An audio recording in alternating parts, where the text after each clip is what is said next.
বিসমিল্লাহির রহমানির রহিম। আসসালামু আলাইকুম। এটা হলো কচু দিয়ে ইলিশ মাছ রান্না করা। আর কচু দিয়ে ইলিশ মাছ কীভাবে রান্না করলাম সম্পূর্ণ ভিডিওটা আপনাদের সাথে শেয়ার করব, না টেনে চলুন দেখি।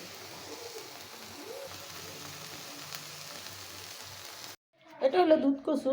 আমার শাশুড়ি তো এই দুধ কচু একটু তেঁতুল দিয়া ধনেপাতা শুকনো মরিচ পোড়া দিয়ে ভর্তা করে খাইতো। তা আমরা এটা রান্না করব। আর এই দুধ কচুগুলো কিন্তু অহরহ পাওয়া যায় না।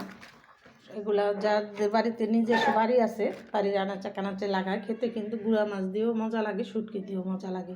তো আমি এগুলা কীভাবে রান্না করব সম্পূর্ণটাই কিন্তু আপনাদের সাথে শেয়ার করব, না টেনে দেখতে থাকুন। আর আমি এগুলো কুটি বেছে পরিষ্কার করে নিই। আমরা হলো বাসা পাল্টাবো, তার জন্য আমাদের একটু কাজে হিজিবিজি করে হয়েছে। আমাদের ঘরের সব কিছু এলোমেলো হয়ে আছে, তারপরেও তো রান্না করা লাগবে, খাওয়া লাগবে। পেট যখন আছে তখন খাইতে তো হবে। তো তার জন্য কি কুটা বাছা করে একটু রান্না করে নিব। ঘরগুলো সব অগুছানো হয়ে আছে। কচুগুলো আমি একটা পরিষ্কার করে নেবো। আর এটা একদম ডাটার মতো ছিলে নেওয়া যায়। এই কচুটা কিন্তু পুরা দিয়ে ভর্তা করলেও অনেক মজা লাগে। আমি একটু ইলিশ মাছ দিয়ে, ছোটো ইলিশ মাছ যেটা, ওটা দিয়েই রান্না করব। আর এটাকে একদম কুচি কুচি করে কেটে নেব,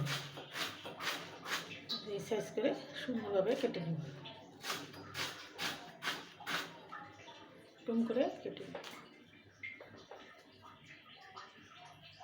কী হলো,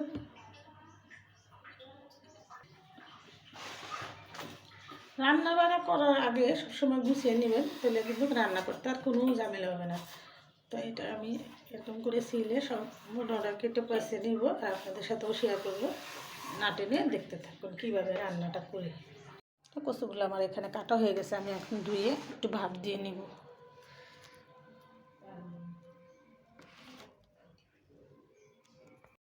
কোটাকাটি শেষ করে চলে আসলাম রান্নায়।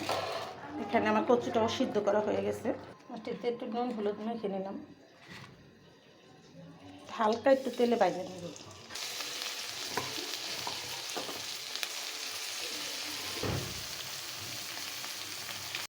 মাছগুলো আমি বাইরে নামাই নিলাম। তো এখানে সামান্য একটু তেল দিয়ে দিব, বেশি তেল দিব না।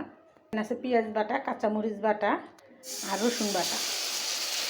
দিয়ে দিলাম হলুদের ফাঁকি, দিয়ে দিব স্বাদ মতো নুন, দিয়ে দিলাম হাফ চামচ মরিচ বাটা, লাল মরিচ বাটা। আমি সবসময় রান্নার সময় আপনাদের সতর্কবাণী দিয়ে থাকি, চুলা রাখতে নিয়ে রান্না করবেন, দুর্ঘটনা দিয়ে করবেন, বেঁচে যাবে হাজার হাজার জীবন, বেঁচে যাবে লাখ লাখ টাকা। আমার এই সতর্কবাণী আপনারা মেনে চলবেন। চুলা থেকে একটু দূরে সরে রান্না করবেন। আমি সচেতন, আর আপনাদের সচেতনমূলক ভিডিওই দেই। আপনারা আমার ভিডিও দেখে যদি একটু উপকার হন, তাহলে আমার ভিডিও করা সার্থক। আমি এখানে একটু পানি দিয়ে মশলাটা ভালো করে কষিয়ে নিব। মরিচ বাটা পানিটাই আমি এখানে দিয়ে দিলাম। কচু শাকটা আমি এরকম করে চেপে চেপে পানিটা ফেলে দিব। কচু শাকের ভিতরে মশলা যত কম দিয়ে রান্না করবেন খেতে কিন্তু অসাধারণ স্বাদ লাগে। তো আমি এখানে চেপে চেপে পানিটা ফেলে দিলাম। মশলাটা কষানো হয়ে গেছে। আমার মায় বলতো রান্না করতে লাগে গুণ আর ভাত খেতে লাগে নুন। তো আমি এখানে কী কী মশলা উপকরণগুলো দিলাম সম্পূর্ণ ওটাই কিন্তু আপনাদের সাথে শেয়ার করলাম। এখন আমি কচুগুলো এখানে দিয়ে দিই।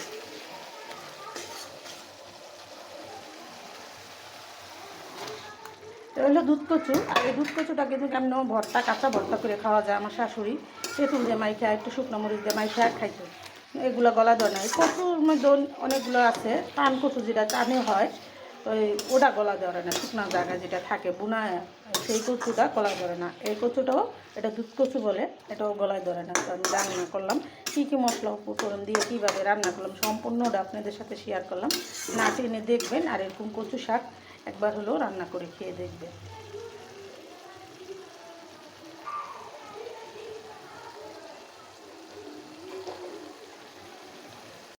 কচু শাকটা এখানে রান্না হয়ে গেছে। আর আমি এটাতে কী কী মশলা দিলাম সম্পূর্ণটা আপনাদের সাথে শেয়ার করলাম। আমরা কচু শাকে গরম মশলা খাই না, আমরা সাধারণ হলুদ মরিচ আদা রসুন বাটা, সামান্য একটু আদা রসুন বাটা দিছি। আর ইলিশ মাছ দিয়ে রান্না করলে তো আরও যাওয়া যায় না রসুন। তো আমরা কিন্তু ইলিশ মাছও রসুন খাই না। তো ইলিশ মাছ তো এমনি স্বাদের মাছ। তো আমি ওখানে ইলিশ মাছটা দিয়ে দিব।